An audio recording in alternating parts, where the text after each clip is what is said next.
Inaresto ng pulisya ang dalawang lalaki at nasamsam ang halos 2.8 milyong pisong halaga ng petrolyo at kagamitan sa operasyon kontra illegal na fuel trading sa Barangay Santo Niño, Sablayan Occidental, Mindoro.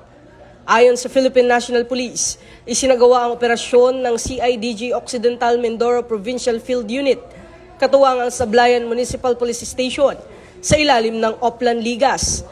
Nahuli ang mga sospek habang namamahagi at nagbebenta ng produktong petrolyo gamit ang tanker truck nang walang kaukulang pahintulot mula sa Department of Energy, paglabag sa Batas Pambansa bilang 33 na inamyendahan ng Presidential Decree 1865 na kumpiska sa operasyon ang isang 10-wheeler tanker truck na may kargang tinatayang 16,000 liters ng premium gasoline.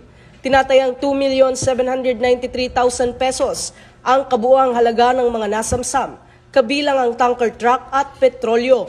Nasa kustudiya na ng CIDG ang mga sospek para sa kaukulang dokumentasyon at pagsasampa ng kaso.